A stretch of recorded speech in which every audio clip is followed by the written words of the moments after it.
that your mic is on and your camera is on. I ask that presenters please remember that the public may be listening via the phone, so please state your name before responding to questions. And we are going to start this morning's briefing with our Public Health Director, Rachel Banks. Good morning. Good morning. Good morning. Thank you, Chair Kapori. Good morning, commissioners. For the record, my name is Rachel Banks, and I use the pronoun she, her, hers. Marina, if you would start the slide, that would be fabulous. Today, I'm going to be joined by Dr. Jennifer Vines and Chris Foss. So that's our Tri-County Health Officer and Director of Emergency Management. And we are going to be talking to you about COVID updates. Surprise, surprise. I almost want to joke and say we were going to talk about something else. Next slide, please. So we really want to spend some time, we've been doing briefings for a number of weeks, and for much of the time, the goalpost that we were talking about was metrics, where we were with reopening. And so we really took deep dives into each of the metrics and some of our strategies to meet the metrics and respond to the pandemic. So we want to zoom out a bit and spend some time today just really talking about where we are, what we've learned. Clearly there's still a lot to be learned. We see that things can change very quickly, but wanted to spend some time reflecting and synthesizing what we've learned about COVID-19. Clearly we're going to be talking about metrics and data trends and continuing to share what we're seeing as we're looking at multiple different metrics to determine where we are and what sort of interventions that we need to put in place. We know that folks like to talk about PPE. And so Chris Foss will give some updates about what we're seeing with PPE, and then ultimately talking about the 4th of July guidance as we are preparing for our upcoming holiday. Next slide, please, Marina. Thank you. So each week we've kind of taken a running list of where we've been and what changes. As you all know, our last milestone was required face coverings in Multnomah County. And yesterday, July 1st, the statewide requirement for face coverings went into effect. That was issued by Governor Brown, and that has some nuances that I'll talk through. Next slide, please. So the statewide face covering requirement includes all of the things that the 8 counties requirement included. It has, the definitions of face coverings, the same expectations for businesses, the same suggestions for businesses, and the same expectations for the public. There's a couple of additional pieces. Next slide, please. One of those additional pieces is that it applies statewide to all indoor places. And then there's some definitions that I thought you all would be interested in based on our conversation last week about indoor spaces open to the public. So this includes lobbies. I know that folks have gotten letters and concerns about what about lobbies and these common spaces? What about elevators? Identifying common spaces, meeting rooms, that sort of thing. And that this requirement applies to publicly and privately owned places. So I just wanted to highlight that for folks who had been concerned that might have been left out of the previous mask guidance. We see this included in the statewide guidance at this point. Slide. So I'm going to spend some time talking about testing, and then Dr. Vines will jump into some of the data and what we've seen. But for community testing, I wanted to talk about, and there's probably some data slides coming in a second here, but really what we've been doing and what we've seen. You'll note that our COVID cases are going up, and we'll see what that looks like. And I know that brings up for folks, what about testing and what about contact tracing? So there's really 3 types of testing that we're seeing, or 3 buckets. There's health system testing, and this is our health partners, whether that's our partners like OHSU and Providence, so on and so forth, and then also FQHCs and smaller clinics. And so they've been testing symptomatic patients. Now I'm going to get to go on memory. They've also been testing, since elective surgeries went online, I believe it was in early May. Thank you. They have been testing folks prior to procedures. And so those may be asymptomatic folks that they're testing prior to surgeries and so on and so forth. And then some health systems have stood up community-based test sites, and we really appreciate that provides a valuable asset to the community. And that's things like the OHSU test site at the Expo Center, where multiple people can come through and do that drive-through testing. There's been testing events that have happened, and those are things, sometimes they're one-day events, so perhaps there's something significant happening in community and folks have asked for testing to accompany that. We've had a number of events. One was working in partnership with SEI and supported by Oregon Health Authority. I'll talk to you about what we found with those testing events. But there's also culturally specific innovation. So we will be working this week to really narrow down and work with community-based organizations to do social network testing that's focused on perhaps like specific apartment buildings and those sort of things, really trying to get to what our data is showing us in terms of those clusters and social networks and the family, friends, and neighbors work. And then outbreak testing. And for us, we've learned a lot in doing the testing events and have really begun to hone in what makes the most sense for us with our prioritized, how would we prioritize and how would we use our resources. And so as we're looking at our epidemiology, we're really wanting our testing to very closely follow that epidemiology. There's outbreak testing, as we've talked about many times before, in long-term care facilities, and so that's something that's happening regularly via statewide requirements. There is work sites, so whereby we see outbreaks at work sites, we want to make sure that folks are tested there, that whether that's employers testing, which is ideal, or providing that testing, or in us supporting that if needed. And then once again, that social network or cluster testing. So let's go to the next slide, and then I'll talk through what we found in the different sort of testing events. Actually, let's go back. I think there's some slides that in my mind are in a different order. So I'll talk from memory here, and then if it comes up later, we'll showcase what the data is. So for us, really, once again, we're really wanting to focus on outbreak testing and testing of contacts and those social networks, particularly in BIPOC communities. Oregon Health Authority has made commitments to do testing, the event-based testing, and so they're working with some leaders to do a number of those test events. We really think that those produce large volumes. We've seen that those are lower positivity rates, but definitely an asset to the community.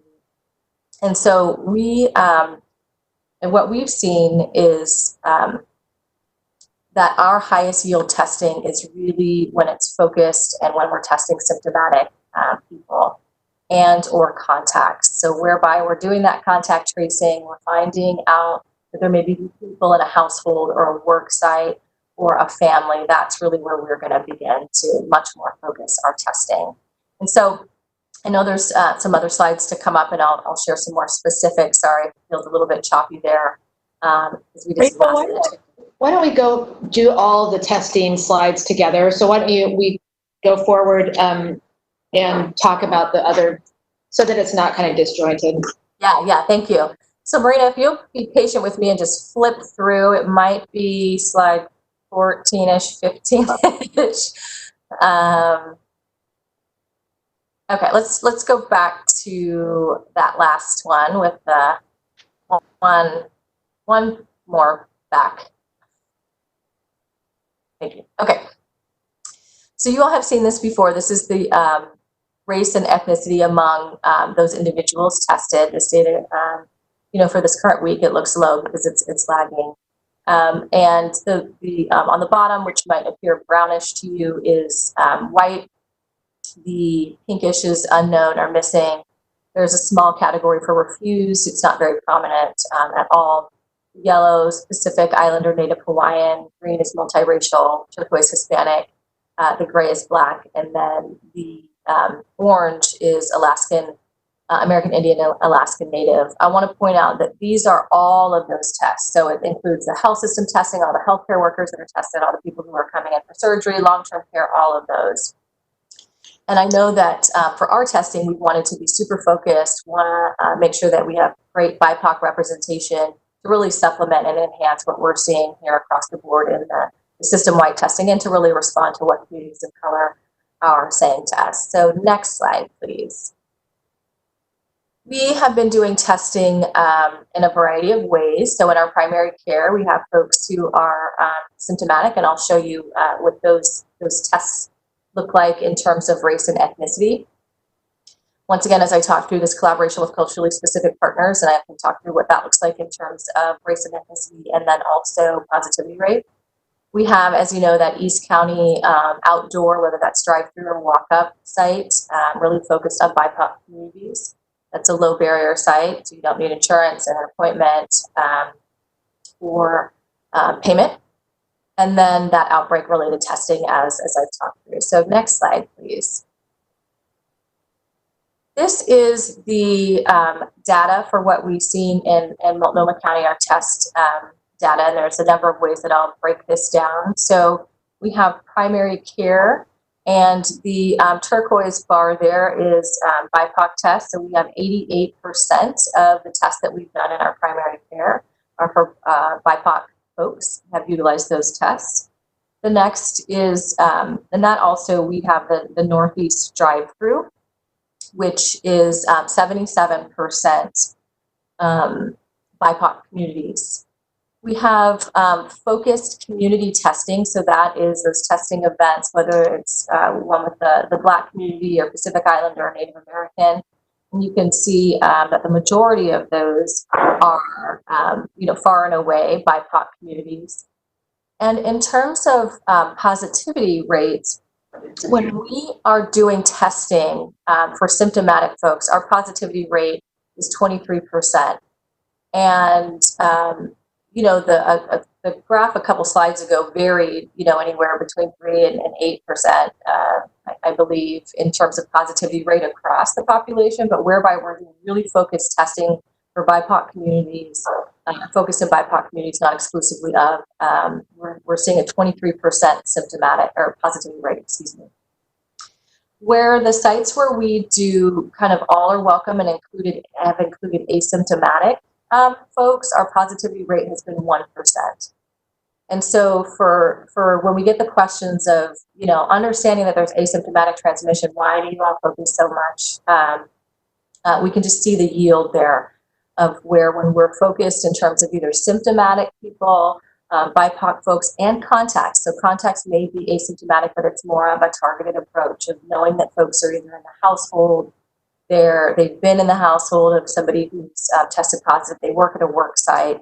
That's where we're really seeing the highest yield in terms of testing. And so for us and our public health resources, that's why we're really focusing in there and then wanting to see a testing schema that includes large scale testing and are asking health system partners to continue to provide that sort of testing. It includes primary care testing and that has us really focused on where we see the greatest numbers and the latest epidemiology. So I believe that is we could try one more, but I believe that's the last of the testing slides. And then I'm sure folks may have questions before we turn it over to Dr. Vines. There's one more.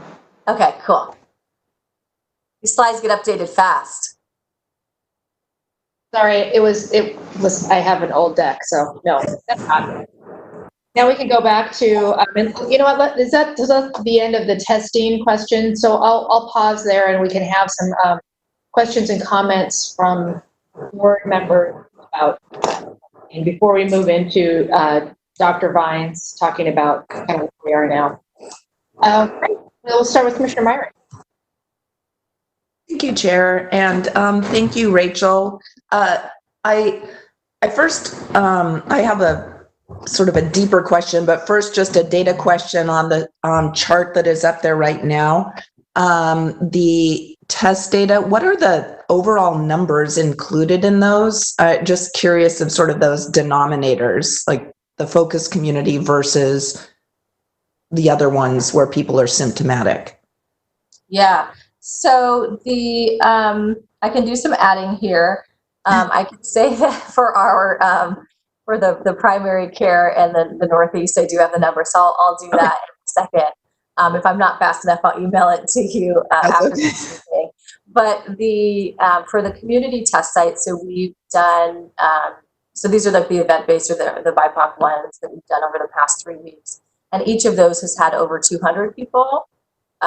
So the first one over 250, the second one, I believe it was around 215, and the last one upwards more towards 275. So, over 600, between 600 and 800 tests on the community side. And that's, and then there's the primary care, which are smaller numbers. The primary care data that you're looking at is for the past 2 weeks. Okay. Okay, and is the community event data broken down? I would assume that some people going to the event had symptoms, that wasn't just all asymptomatic people. Is that correct?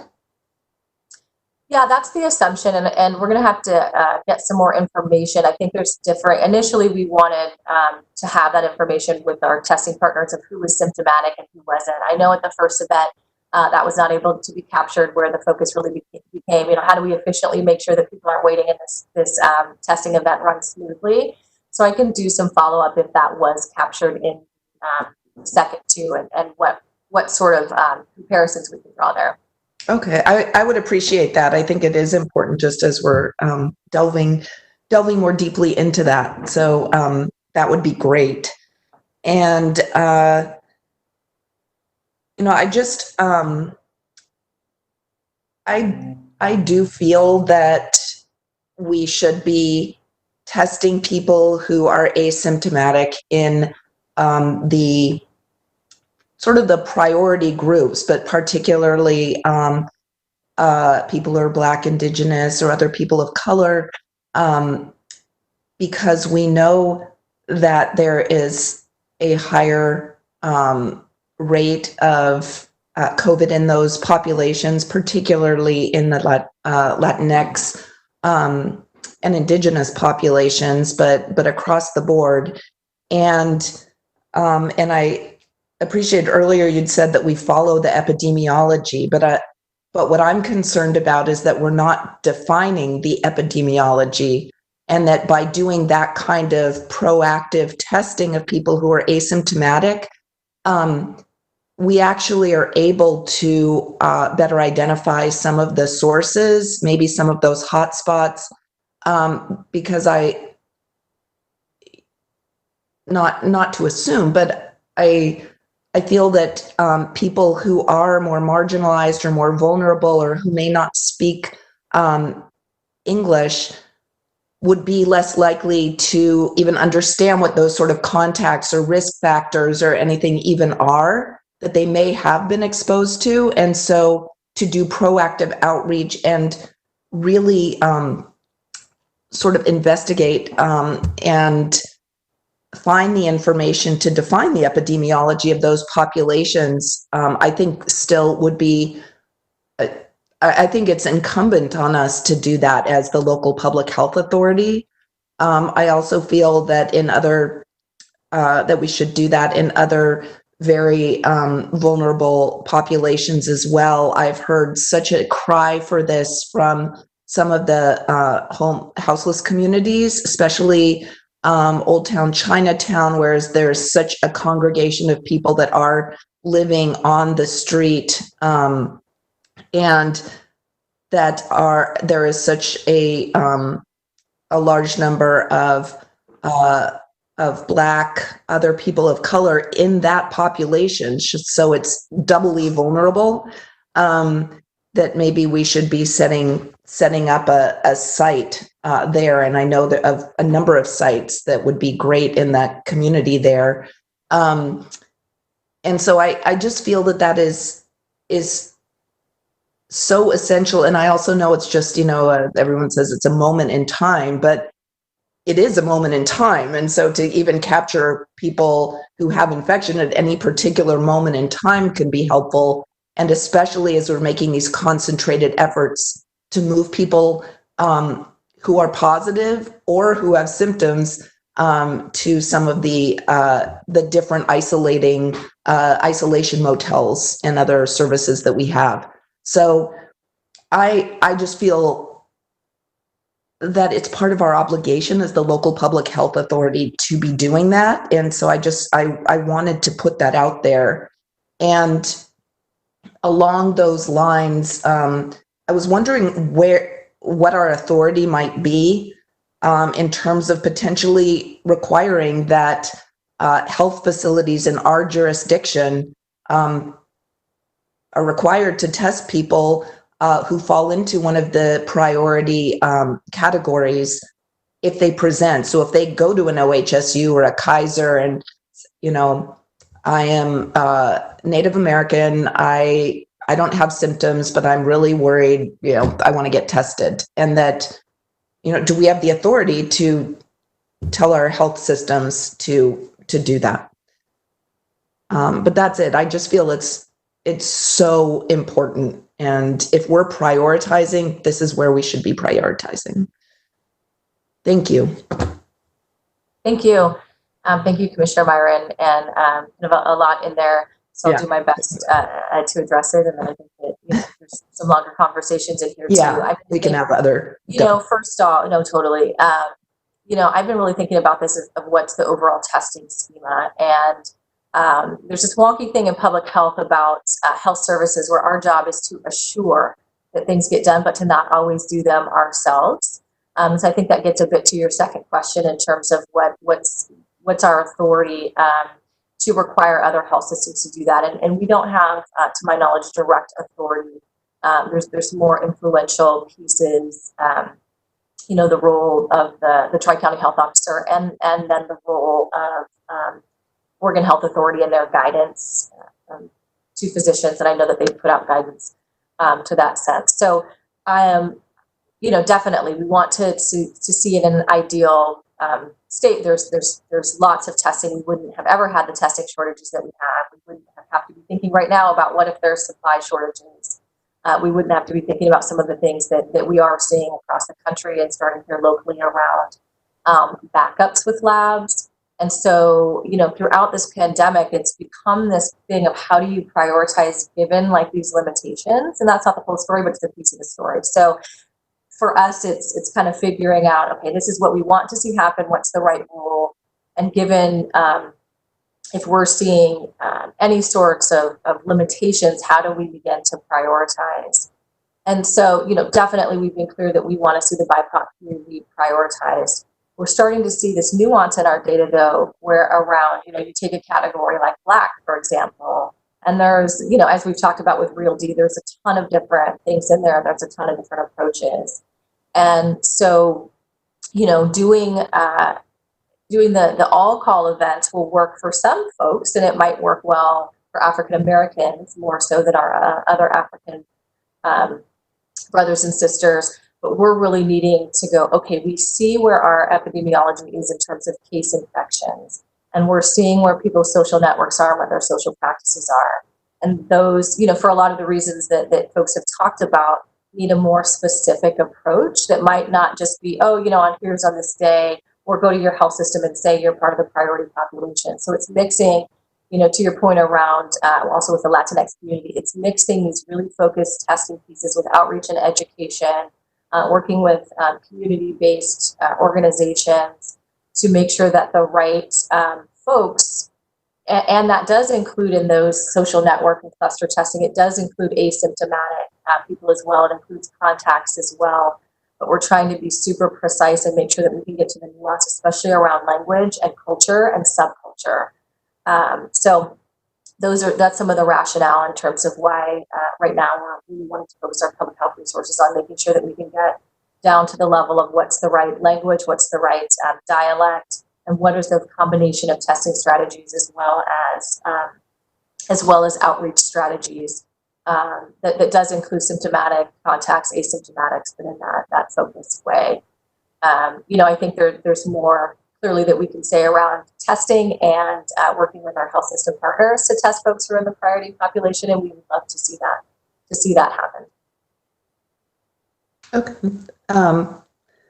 Yeah, and I would love to have further conversation about this, and also just I wasn't saying at all that the one thing that we do is have our try to tell the health system partners to do this. That would be one part of this larger approach that is nuanced and really directed to the people who are most in need. So I would love to have that conversation further. So.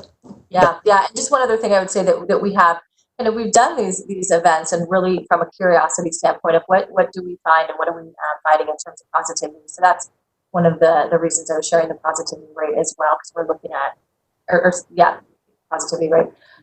So we'll keep looking and exploring for sure. Thank you. Commissioner Jayapal? Thank you, Chair. Thank you, Rachel. Really appreciated that last discussion, because this has been one of my concerns and interests as well. For all of the reasons that Commissioner Myron has articulated, I too really believe that we should be prioritizing particularly testing of BIPOC folks, even if they're not asymptomatic. And obviously a number of different ways in which to do that, whether, there's one piece that's around our clinics and what we do, and then there's the other piece around getting the OHA to issue a much clearer guidance. So starting with our piece, one of the things I'm wondering is events are one way to do that. So it's all comers, test everybody. I'm wondering also, though, about the possibility of, if someone shows up at one of our clinics or one of our test sites, BIPOC, and I'm focusing on BIPOC now, but I probably extend that logic to other at-risk vulnerable communities, and they are asymptomatic, it feels like that could be probably not a high numbers proposition, I'm not sure, but still a way of testing some asymptomatic folks and perhaps getting ahead of when these clusters are coming up, and also possibly a way of spreading that education and communication. So now shifting to the OHA and its role and other testing partners, part of what I see here, read about, had a family member experience, is that there's bias in the system. People who show up who have symptoms, there's discretion in the system as to what level of symptom merits testing.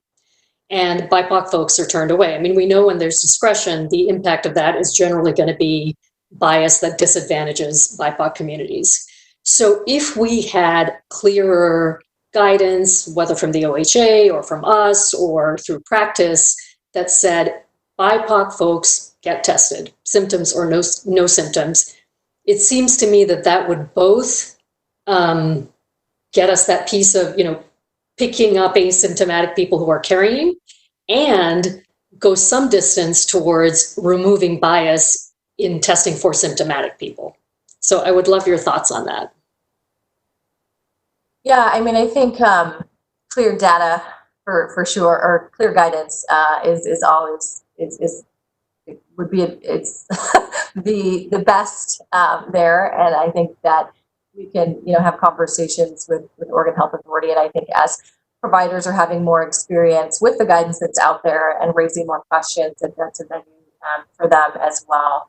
I think in terms of asymptomatic, there's a variety of asymptomatic, and so I think over time our conversations can be more nuanced in terms of kind of that cluster and asymptomatic. There's folks who may not have any symptoms and also don't have any risk, and I can see the value of it. On one hand, it's easier to say everybody, no matter what.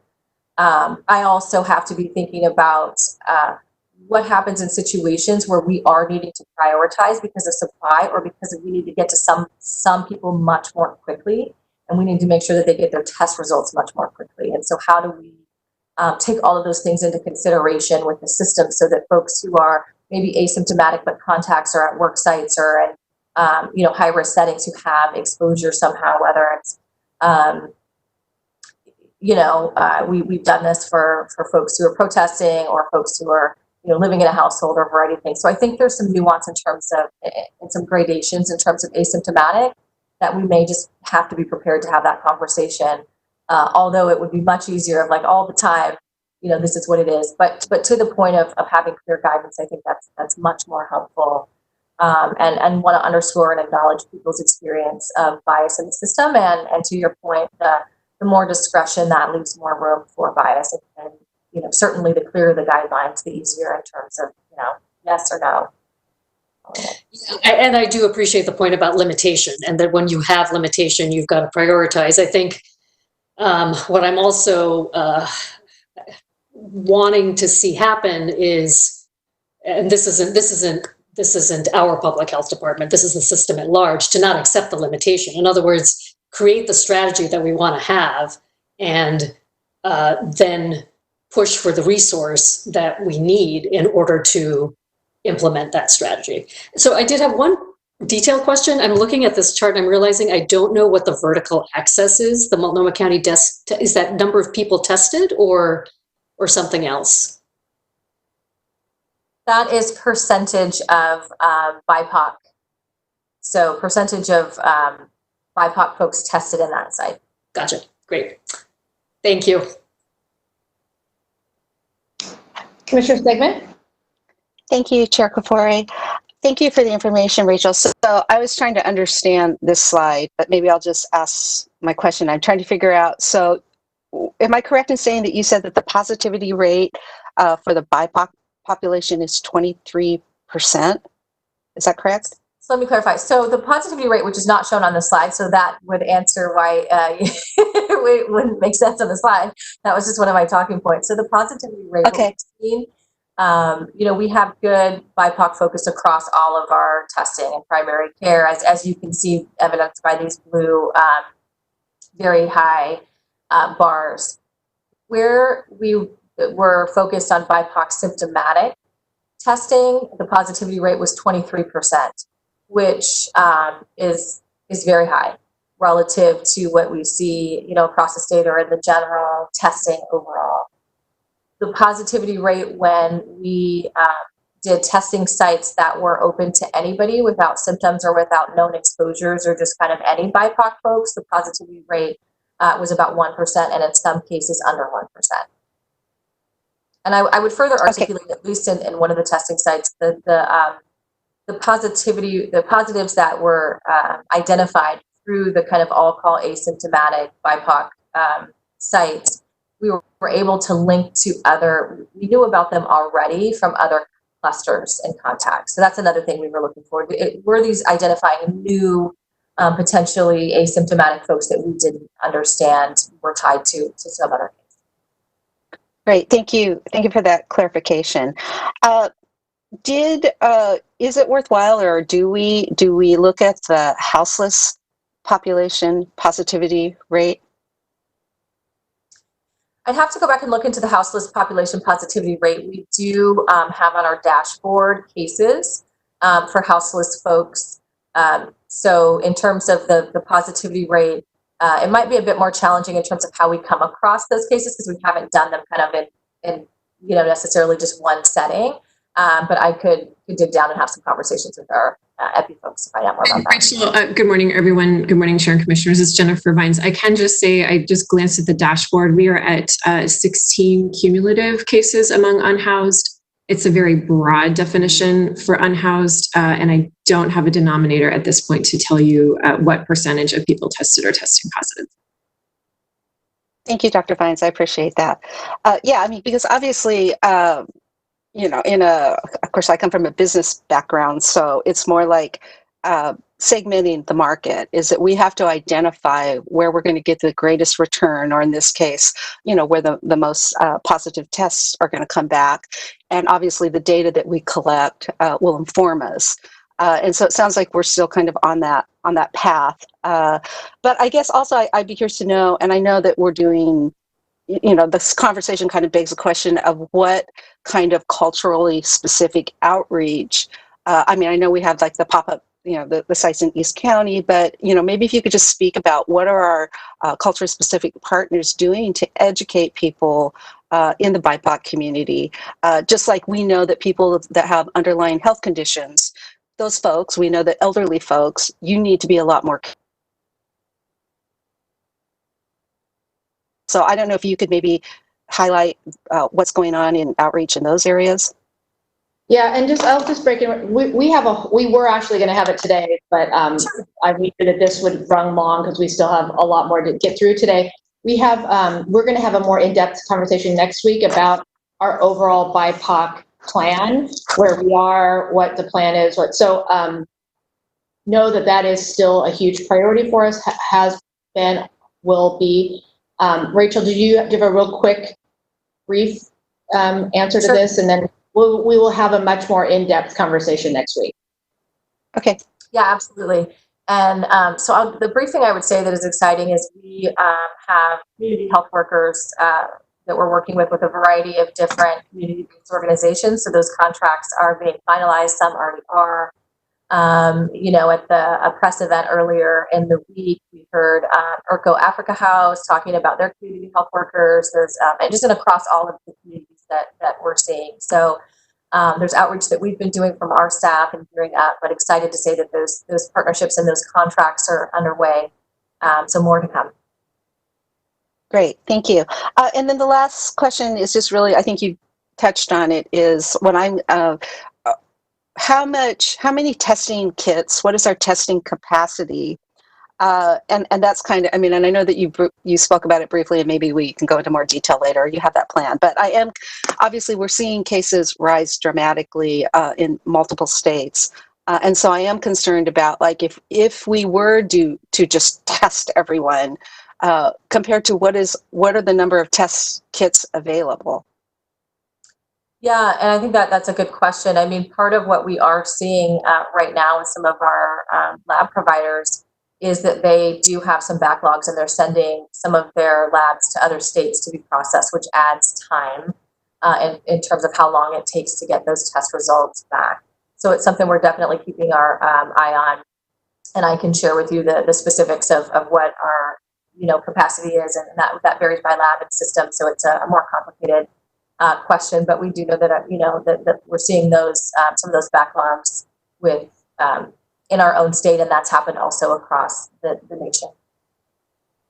All right, thank you, Rachel. I appreciate your really detailed information. I know everything is very, it's just important, I think, for us. While we want to do one thing, we may not have the capacity and the resources to do it. So, and all of this is very nuanced, and trying to balance it. You have a really tough job, and Dr. Vines, but I trust that you are looking at all of those variables. So thank you. Commissioner Jayapal has a quick question. We still have a lot more to talk about this today, so let's. I promise it's quick.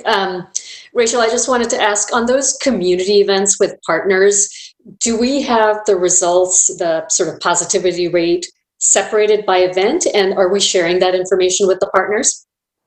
We do have it separated by event. The numbers are really small, so we haven't given specific numbers, but we have, at least in the first event, and the latest one was just this weekend. We have shared that back out with partners. Great, thank you. Commissioner Myron.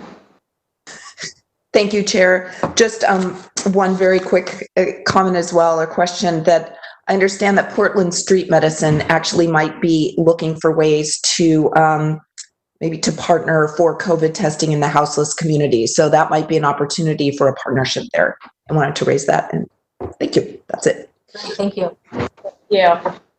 And I think for our next slide, we have Jen Vines. Is that right, Rachel? Yeah, although we might need to go backwards on the slide. So there's a slide that's where are we now? Keep going.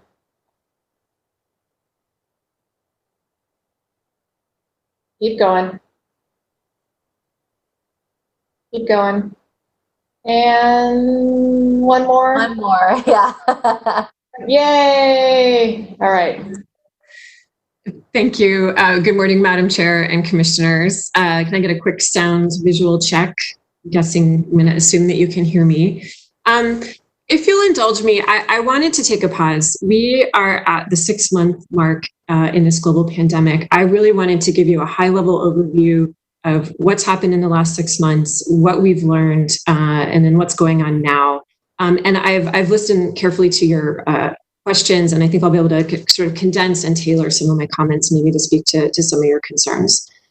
So globally, we've passed the 10 million mark for cases, 500,000 deaths, touching nearly every country. Here in our county, we're at 2,200 cases and sadly 71 deaths. And as you've already noted, the pace of spread has increased. And we all know very well by now that it is our Black, Indigenous, and people of color, or BIPOC for short, communities that are affected.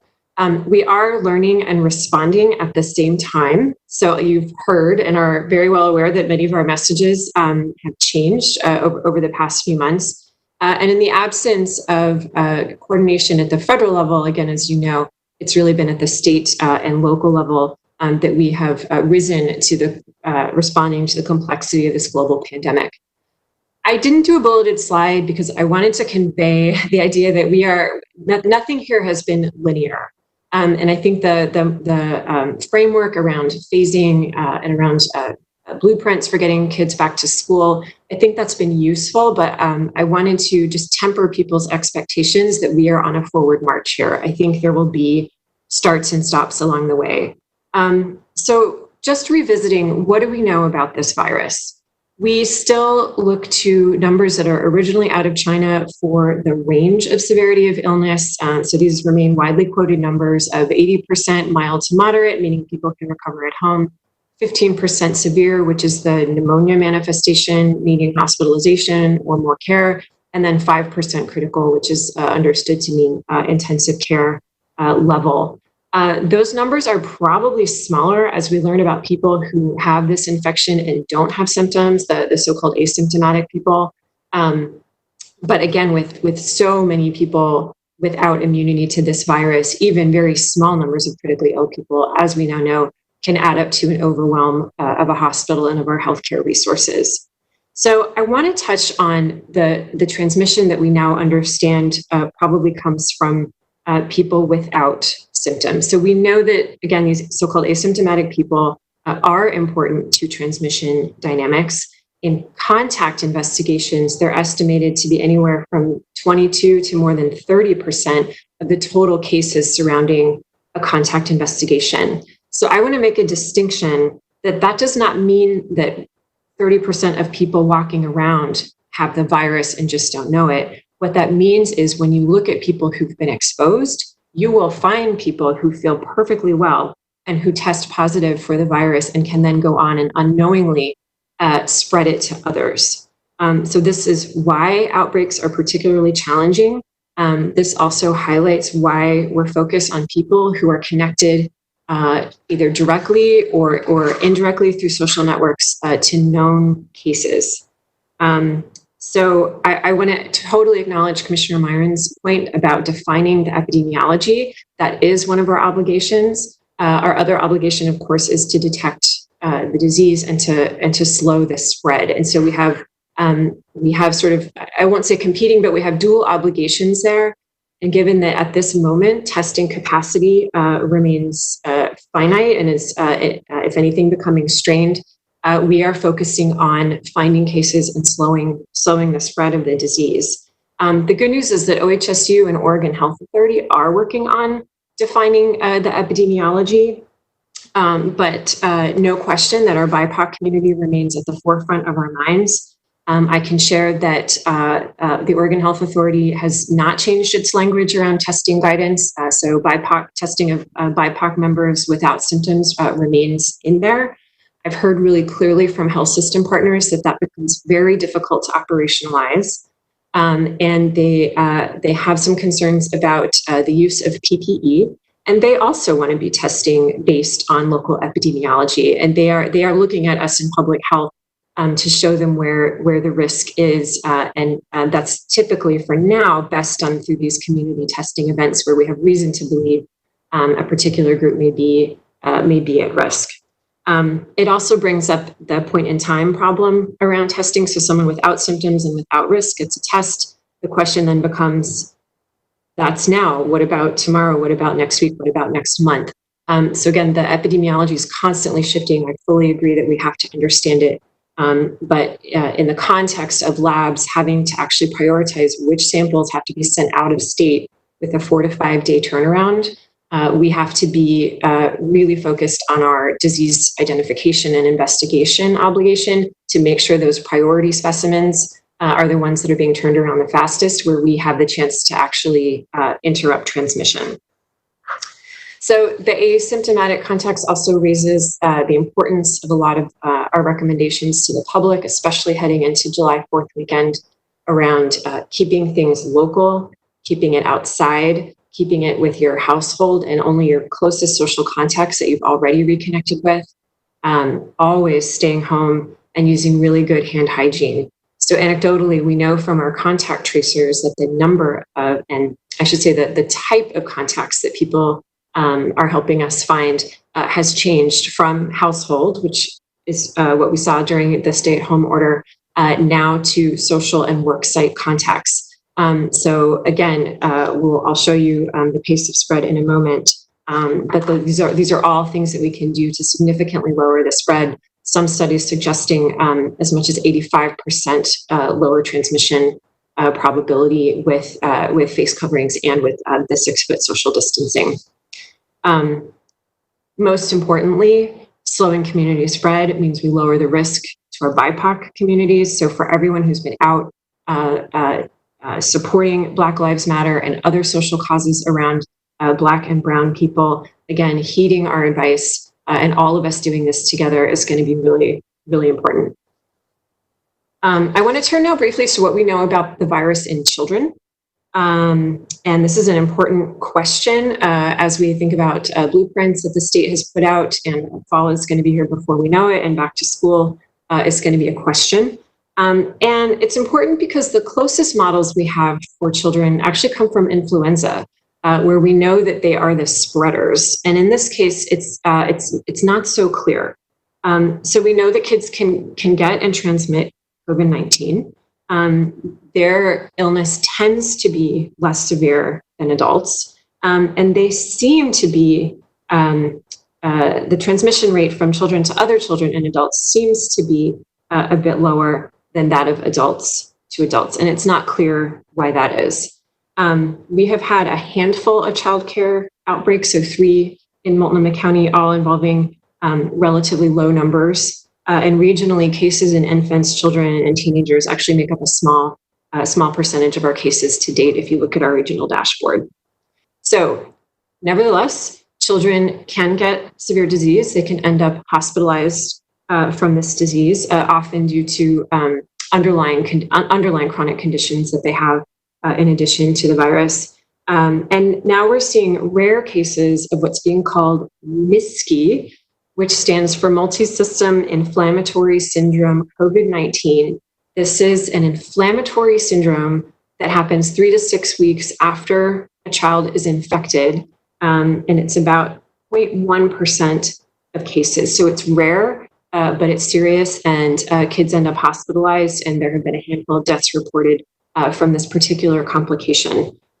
So we don't yet know what the transmission dynamics might be in a school setting. And so we still have a bit more to learn, but we'll be taking our lessons from daycares and other sources this summer, again, responding as we learn. I wanted to just briefly touch on treatments and vaccine, because you've often heard me say, without reliable treatment and without a vaccine, our toolkit is well known. It's you all know it very well. It's what we say over and over around social distancing and staying away from others if you're ill, using a face covering, good hand hygiene. Very briefly, two treatments have emerged. Remdesivir is an antiviral medication. It's given intravenously. It's been shown to provide modest benefit in patients who were hospitalized and who were actually pretty late into their illness. It's been approved through the Food and Drug Administration's emergency use authorization, which means that it's been approved for use, but studies and more information about this medication will be forthcoming. The other one to know about is called dexamethasone. This is an anti-inflammatory medicine that's considered effective. It's been around for a long time. It seems to help reduce death rates among those severely ill with COVID-19, and it's relatively inexpensive and widely available. There's a whole long other list of things in the hopper. There's some other antivirals. There are blood thinning treatments, immune modulators. So there's a lot of things being studied. Nothing firm yet, but still, I would say no silver bullet by any means in the treatment realm. Briefly on the topic of vaccines, we're seeing early human trials now of several vaccines, and there are several candidates. There are at least four leading candidates that are showing good immune response with minimal side effects. But even the most aggressive timeline shows that a vaccine will not be available until at least early 2021. So we are in this for a while. Finally, what have we learned, or what are the warnings from other countries and jurisdictions? I think if you follow the news, as I do, we know, of course, that there are significant and ongoing racial disparities, both in who gets COVID-19 and how we respond, how we test. We know that workplaces, congregate settings, work sites, crowded households, these are settings for disease transmission. We know that viruses don't abide by county, state, or country lines. So there you will see in hotspots rise and fall, and I think that's going to continue for the foreseeable future. So we need to make every effort that we can, also knowing that there can be virus reintroduction really at any time, given the basic freedom of movement that, of course, we still allow. So I want to emphasize that people may perceive a false choice of public health or economic recovery, and I want to emphasize that I think we're looking at public health and economic recovery. So bringing this virus under control, with everybody doing what we can day to day, with our face coverings, with social distancing, with limiting our contacts with others, staying 6 feet. That is the tool that we have. We also have trusted political leadership, hopefully clear messaging, albeit changing messaging. But those are the other tools that we have to get through these next few months. So we are entering an uncertain time. Again, I started out by saying I think we're headed into a non-linear time with respect to COVID-19. So I agree with the governor that there's no single indicator that's going to act as an on-off switch for closing businesses, for example. I think we're going to be having to look at a combination of cases, of hospitalizations, public behaviors, PPE supplies, hospital capacity, and especially a close look at who's bearing the burden of the spread of disease in our community. And you've heard a lot about BIPOC, and you'll be hearing more. So with that, I'm going to ask Marina to go to the next slide. And I'll look at two indicators that we're watching right now that are worrisome. So here we are with COVID-19 cases, again, reporting incomplete for the week of June 28th, but you see the rise there, and you see it represented disproportionately in BIPOC. If you go forward one more for me, Marina, we'll see hospitalizations. So here are hospitalizations. We know that hospitalizations are trending up. This shows BIPOC, again, incomplete information there on the far right. But the state put out some modeling last Friday that was concerning, suggesting that at least a moderate scenario in terms of viral transmission suggests that daily infections could rise over the next month to more than 900 a day. That's statewide, but again, a good chunk of those would be ours. And a daily hospitalization rate rising from 8 to 27. And again, those are hospital admissions. And so once someone is sick enough to be in the hospital, they are there for several days, if not longer. And so it's easy to see how hospitals can stack up and we can face overwhelm. So that was considered the most one scenario. Another is a much more pessimistic scenario that predicts, again, over the next month, up to 4,800 infections and hospitalizations increasing to 82 per day. This is not the future. We can change this. We have the tools to change this trajectory. And so we'll be, and we have been really pushing our messages around July 4th. This is just a reminder that this virus can work like compound interest if we're not careful. and that we remain very much in a sense where we were in March, of being in a position of, once we see that bad things are happening, it's then potentially too late to put into place preventive measures. So again, this is a dance that we're doing with this virus, and with local public health doing our best, our community pitching in, and you as our leadership also supporting this effort. So that is my piece. And I'm not sure where we are in the presentation, but I'm happy to take questions. Yeah, we're going to pause there for a minute and have questions from commissioners. Commissioner Myron? Thank you. Thank you so much, Dr. Vines. That was such a helpful overview, and there was a lot in that. So I did have a couple of questions. I guess one of my first was just going back to the question about capacity in terms of testing, and I think we've talked about this a little bit, but I still can't get a firm grasp on what the issues are with regard to capacity, and why capacity, A, what it is, and B, why it can't be increased, because it does seem like there are a number of organizations out there that can provide testing. And I know we have Quest, and we have some of our partners in the state lab, but it just seems we could do more. And so what is our capacity, and what are the limitations there? Yeah, so thanks, Commissioner Myron. I'll just say briefly that lab testing capacity, it's kind of in like whack-a-mole. So you have to have supplies. You have to have supplies come together. You have to have lab supplies come together, and then you have to have that all line up in order to create your lab capacity. And so there have been different reasons for strained lab capacity at different times. My understanding right now is it is at the lab level. And there are many conversations about expanding that capacity. I hope to have more to share with you as early as next week on that topic. Great. Awesome. And then I also had just a quick question about immunity, and whether that's, a couple of questions about that. Is there any new information, if you get COVID, can you get it again? If you are immune, should we be testing for immunity in certain folks? Can we transmit to others if we may have gotten it, may have immunity ourselves, but others are exposed to us? Right. So everybody wants answers to those questions.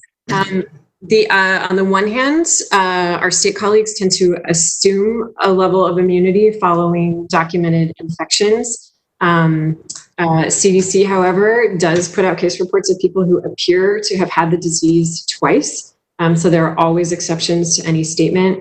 A lot of the antibody testing has been surprising in terms of the mix of results. These are in people with known virus infection who have high variability in terms of what you end up seeing in their antibody tests. And then, of course, we still don't know what an antibody test means in terms of level of protection or duration of protection. So hoping to use antibody testing at the population level to try to tell us how many people do we think have had this infection, but at the individual level, very, very difficult to interpret.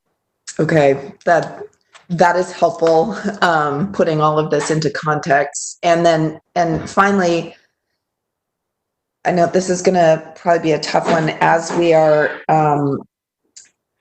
facing the July 4th weekend, and what we're seeing in I've seen a lot of recommendations that bars and restaurants actually be limited to outdoors, or bars potentially closed, or, that some stronger measures be taken in light of some of those concerning trends that we're seeing.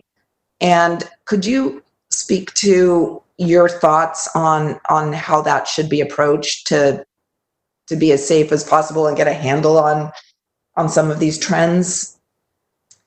Sure. So this, I think what you're talking about, these are policy decisions that have come out of other states who are trying to get a handle on virus transmission by moving things outdoors and by trying to cut down on alcohol under the assumption that people potentially become uninhibited and maybe less careful about their social distancing and other behaviors. So these would be policy decisions for our leadership and governor to consider.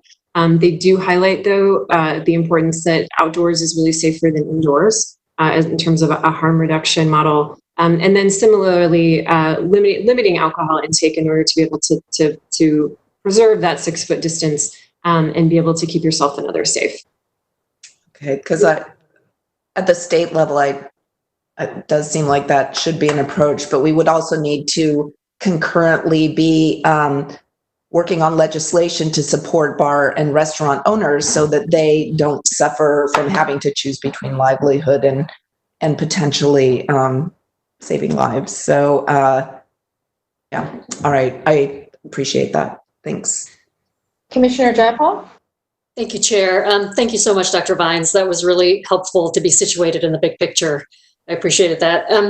One follow-up question on capacity. So I mentioned earlier that a family member had experience of not being able to get tested. It was my son. He went to OHSU, was turned away twice, went 2 days in a row.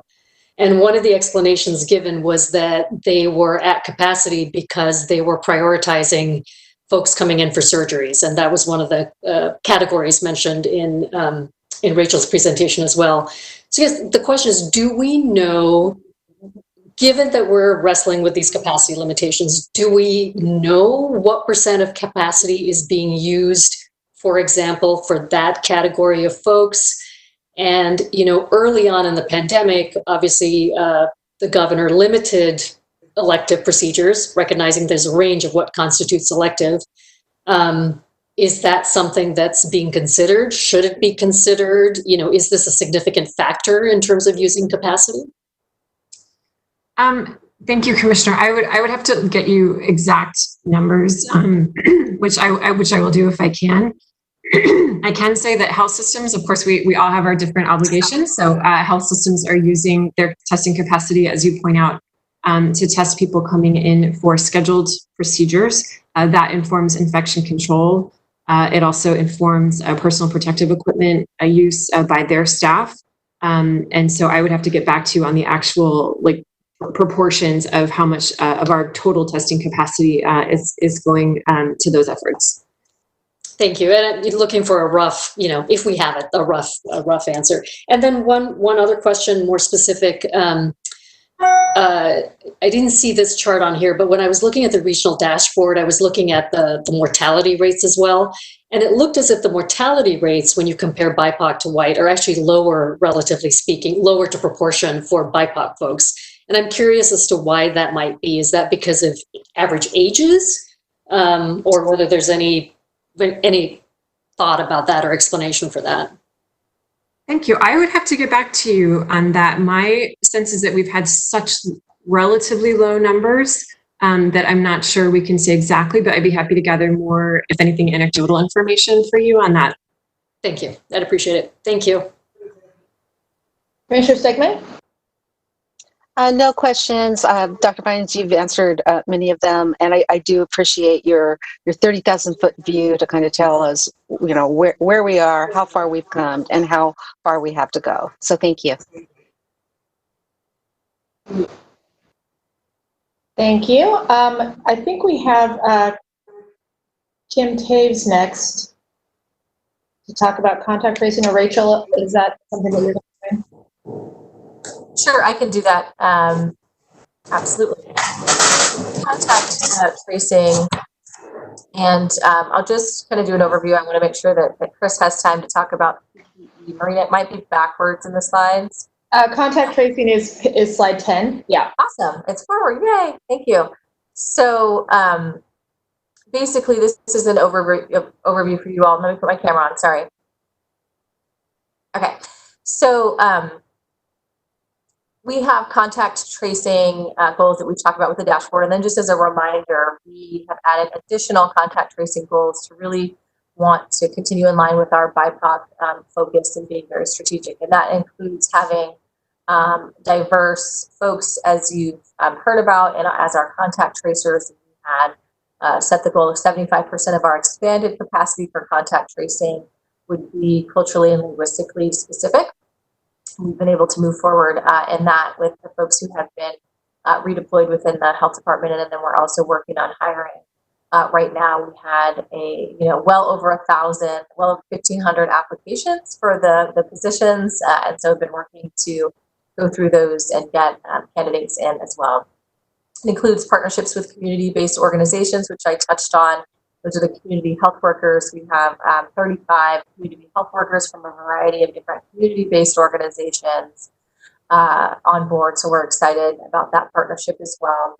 And then additional supports for BIPOC, communities to support isolation, and those are partners that we work with through the Department of County Human Services and the Joint Office as well. Next slide. So just want to give you a brief update of what our the cultural breakdown is among our contact tracing workforce and our community health workers.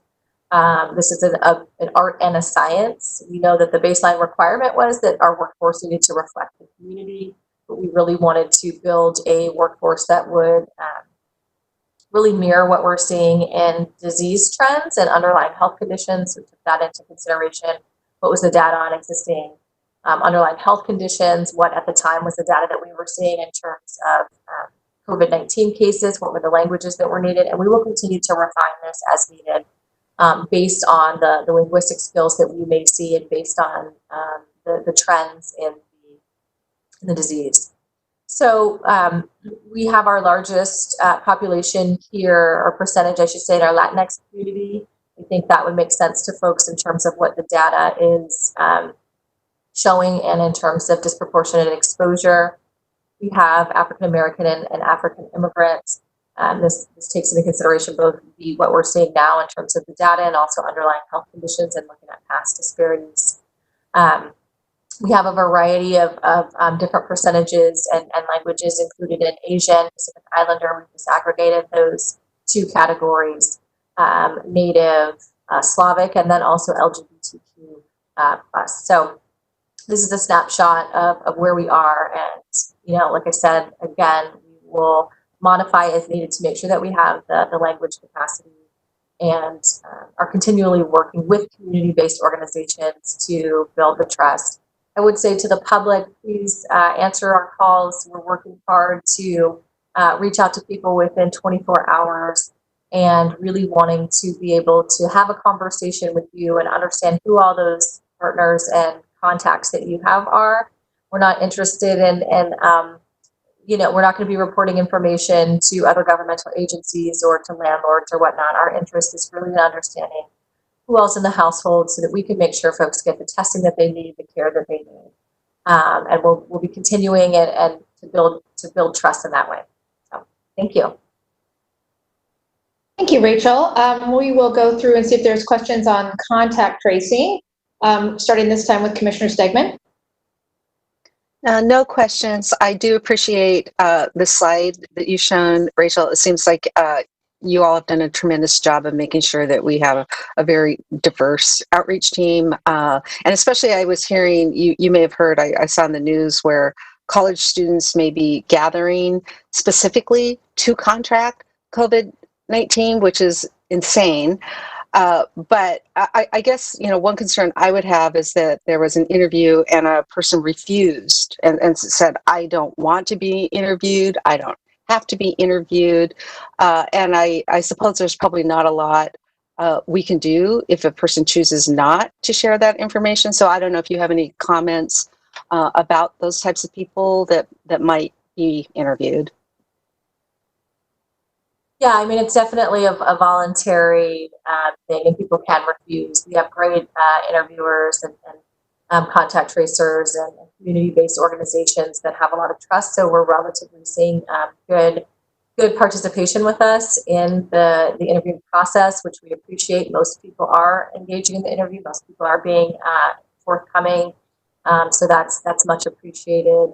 I would say for folks who are refusing to interview, I mean, of course, we're concerned about that other ripple of people who may have been exposed, and thinking about, would those people want to know and have access to that care? And so we want to make sure that the contacts of folks who may have different feelings about being interviewed are aware that they are exposed, or that they could have been exposed, and are able to get the needed care. Thank you, Rachel. And if I could just jump in, this is Jennifer Vines, the health officer. We do have some legal tools at our disposal, Commissioner Stegman. We rarely use them because it may help us win a battle, but we tend to lose the war. But we do have some statutory authority, especially for organizations who are hesitant to share information, mostly around their concerns of liability. We just sharing the statute is enough for cooperation. Thank you, Dr. Vines. That's helpful to know that. Commissioner Jayapal? Thank you, Chair. Thank you, Rachel. Just one question. I think you alluded to this, which is the extent to which we can flex as things change. So this week we're seeing an outbreak in the Bhutanese community. 2 weeks from now, it could be in the Burmese community. Do we have the ability to adjust as that happens?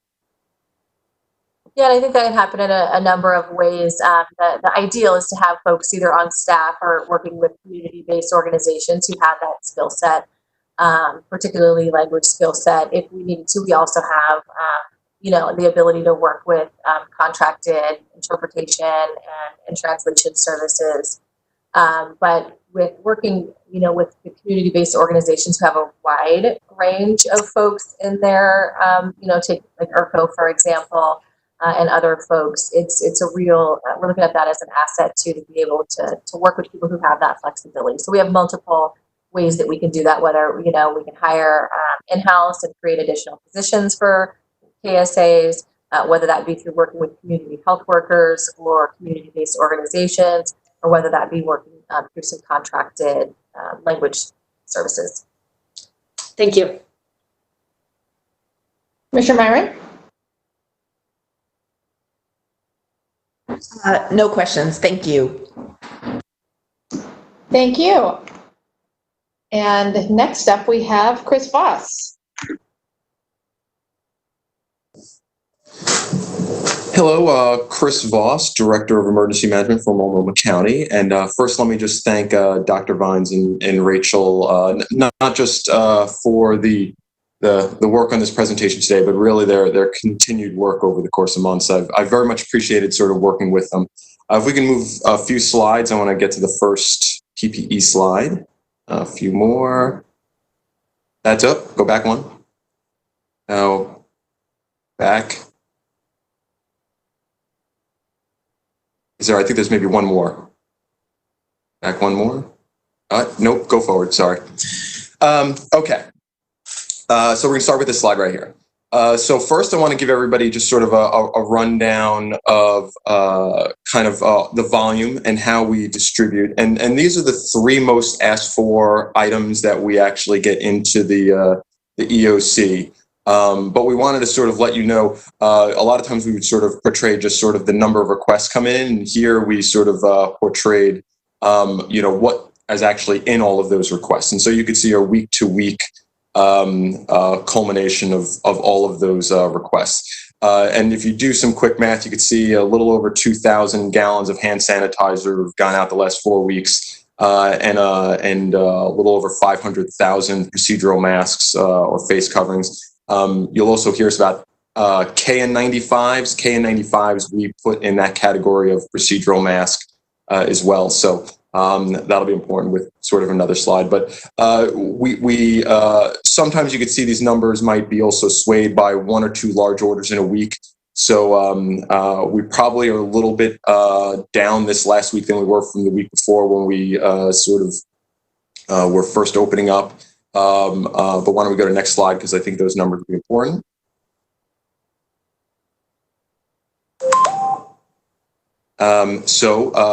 Knowing that in 4 weeks, we went through about 500,000 or so procedural or KN95s, you can see we still have about just shy of 1.1 million of those two categories left.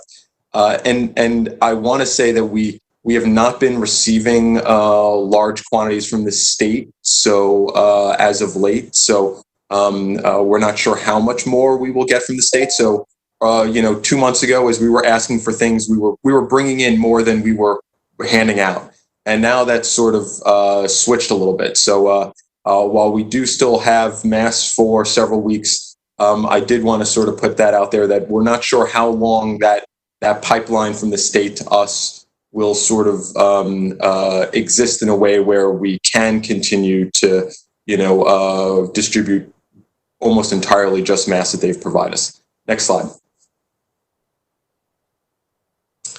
And this is sort of a new type, and a lot of times we were sort of talking about sort of just requests, and you could see where the requests were coming in from key organizations. This time we actually broke this down by actually the masks.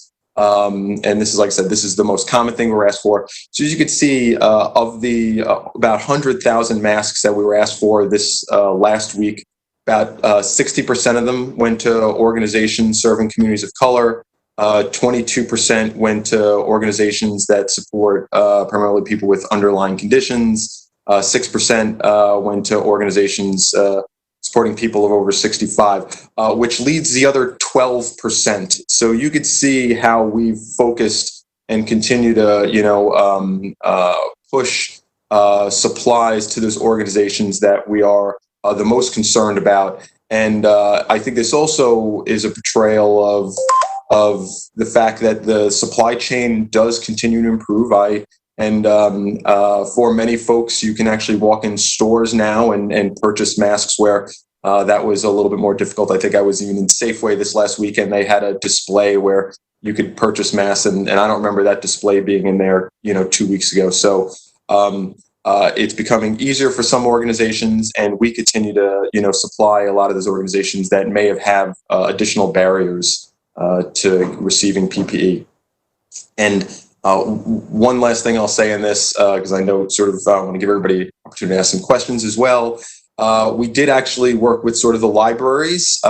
If there is no organization that, you might be receiving and you are having a hard time, or there's some barriers where you cannot receive the necessary PPE, mask PPE, the libraries have agreed to distribute. We ask that anybody in that category that cannot receive a mask sort of another way, if you're me, you've got the resources where you could, purchase, a mask and sort of wear it every day. But if maybe you're in a category where you cannot, you can call 211. And we ask everybody to go through 211 because not every library is distributing due to the safety of the people that might be coming, as well as the safety of sort of the librarians that are also handing it out. We want to make sure there's not sort of a large groups of people that sort of, show up and might congregate. So we've asked people to sort of work through the 211 system. And there's a lot of other organizations that we've contacted as well that can sort of referral people. But if you're in that category, call 211. We do want to make sure that everybody has access to a mask. We really think that is obviously one of the most significant things we can do to sort of continue to, minimize the curve. I think that's the last slide I have. Thanks, Chris. We'll go through and have questions and comments from commissioners, starting this time with Commissioner Myron. Thank you, Chair, and thank you, Chris. Your balloons match the chart here. It's just very colorful. But I have a couple of questions about PPE.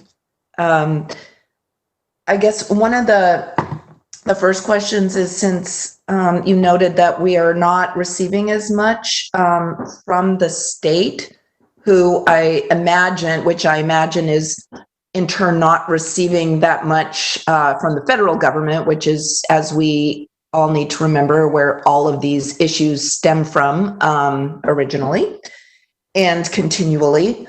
But given that lack of support from the state, what are we doing to anticipate the demand that we will be seeing and to pursue obtaining some of that PPE via our own supply chains? Because there are a number of places we can obtain like N95 masks, gowns, which I think will be in need in the not too distant future, to obtain all of this ourselves if the state isn't providing what we anticipate needing? So we are in continued talks about sort of what the next strategy is. We know we have still several weeks of supplies, specifically sort of masks and hand sanitizer, some of those key items. But there's a component also from the state that was sort of interesting. Well, we haven't received any significant shipments in 2 weeks. About 2 weeks ago, we thought we were, and then the state initiated the face covering requirement for the 7 counties. And so they put our shipment on hold because they indicated they want, okay, we've got to figure out how to sort of, focus on these 7 counties. And so thinking would be this week, but then the state initiated sort of the face covering for the whole state. And so we got an email this week saying, hey, listen, now we need to sort of look a little broader. We are glad that we're still in a position that we have these supplies. We understand the state needs to sort of, we still think that we will receive more supplies from the state. The question is sort of when, and I just want to let you know that we are also in conversations internally about sort of what our internal strategies will be about sort of the next steps. But in the short term, we know that we still have the supplies that we need before we potentially have to sort of go down another pathway. I guess what I'm concerned about is that when it gets 2 weeks down the line, if we are seeing a surge, if we do need the more specialized PPE that's not just the procedural masks or face coverings, but the actual N95s or the gowns, that we're not starting at that point to order them, but are, I'm just wondering, I'm hoping that we are doing that sooner rather than later to get in front of it. Thank you. And I think it's also important to continue to remember what is our role and where are other places that people can get PPE, who is coming to us and what we're providing to people, because we're not the warehouse for every provider in the community at this time. No, I totally agree and recognize that, but we are the default local mental health authority. And so all these other organizations that we partner with, et cetera, will potentially be needing more. So just wanted to anticipate that if we have a surge. And is there an understanding, like how we even gauge how much we might need to anticipate that? I have not seen any sort of data or requirements or, for what is even required in certain settings. Like I know we have food service workers that might need different PPE from people who do personal care or cleaning of facilities. Like, is there an understanding, like a breakdown or somewhere, like at the state level, is there? Yeah, well, we don't have that information right at this moment to share during this briefing, but happy to have follow up with you on more information about that. Okay, then I think that's it. Those are my questions. Thank you. Thank you, Commissioner Jayapal. Thank you, Chair. Thank you, Chris. Appreciate the information as always, and thank you for the follow up on creating that mechanism through the libraries. Quick question about that. Do we have a communication strategy or a communication piece for letting people know that they can access that? So we've actually working through our liaisons, and I want to say, well, that has started today, so that's been in place for about an hour and a half. So we will continue to sort of push that information out there. As you know, things move pretty fast here in the EOC, but we were glad that the libraries are willing to sort of do that work, and that 211 is and through other organizations are out there sort of promoting. Okay, great. Thank you. We'll see more in that area. Yeah, if there's a communication piece, we would love to spread the word. So thank you. Commissioner Stegman? Thank you, Chair. Thank you, Chris. Chris, I understand that you've been in talks with Rebecca, my Chief of Staff. And so, yeah, obviously, we would appreciate any information about what libraries are have resources. Obviously, East County is a small knit community, so anything that you could share with us so that we can get the word out to those smaller cities would be really great. And the other concern I do, while I do recognize that we're the safety net provider, we're not the manufacturer or the supply chain for PPE. I'm just wondering, how we can facilitate. I know that organizations have reached out to my office, and I know that we've referred them to the state. So I just kind of want to be like super clear, or want to have a good understanding of what our role, or do we not really have a role in manufacturing. I think it goes back to Dr. Vines, where she said that, we don't want to be in a situation where we have a shortage, because if we're saying we have a shortage, it's too late. So I'm just wondering if you have any thoughts or ideas about, if we don't get supplies from the state, then we're kind of like left to our own devices. So just didn't know, like, what is the strategy around that? Well, I don't know that I would, first off, remember when this started, a lot of the reasons why we got in this game was because the PPE supply chain was no longer supplying. And so there was, and there was probably a lot of focus specifically on hospitals that we know now have, 60-day supplies. We've set aside some supplies for things like outbreaks. And so I think about this as sort of an evolution. And I think Dr. Vines sort of pointed out in sort of the last briefing about how one of the reasons why we closed down, early was to allow this global ability to sort of manufacture PPE, catch up to sort of where the demand might be. And I think we've seen a lot of that. And so we're not the only player here. And so we do watch sort of what's happening sort of around the country. And so we know that there's more out there. Like I said, I can walk in a store now and buy one of these things. I think there's half a dozen stores around my block that people can purchase that did not exist before. And so from a global standpoint, we're really glad to see that. We're also really glad to see that our first responders and hospitals are much better supplied. Some of them didn't have anything before this, and now they have supplies. But we still have this critical role. We continue to support it, and we're going to continue to work internally and with the state to do our best with sort of the resources we have. And we know we do have, weeks more, which can be, months if we continue to get more supplies. So I think this was sort of meant to be just sort of an update of kind of, that right now this is, we're happy that the supply chain is improving. We're happy these organizations, and we're also happy to really be providing BIPOC, over 65, and people with pre-existing masks to reduce the barriers that might have existed before. Great, thank you, Chris. That's more comforting, looking at the big picture, and that just like we've previously, we had made attempts to flatten the curve, which we did, even though our numbers are going up now. But knowing that essentially we've kind of flattened the curve, and making sure that we have enough resources. So that's very helpful. Then I don't feel quite as much pressure as the safety net provider, knowing that there's a global chain that is up and running. So I appreciate you explaining that. Thank you.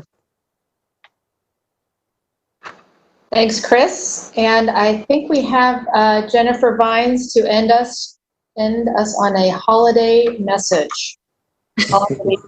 Slide 20. Yes. Yeah. Thank you. I'll be super quick. I've already said all of this. Again, the pace of spread is very concerning. We have state modeling, again, not predictions, but modeling, showing that if we don't change our behaviors soon and quickly, that we could be looking at many more cases and many more hospitalizations starting to pile up in the next month. So please, everyone, this 4th of July, stay local. Just stick with the people that you've already spent time with. Do not go seeking new places or new friends. Keep your socializing outside. Put in that 6 feet of distance between you. Use a face covering and do good hand hygiene. Please, we can shape this curve in all of our collective actions. And that's it. All right. Thank you very much. Thanks everyone for participating this morning. We do not have a board briefing next Tuesday. However, we do have another one on Thursday, a week from today. So we will be back here at 9:30 on Thursday morning with more from your board of Multnomah County Commissioners. So thanks all and have a safe weekend. Please follow these guidelines. And we will see you back here next week. With that, we are adjourned.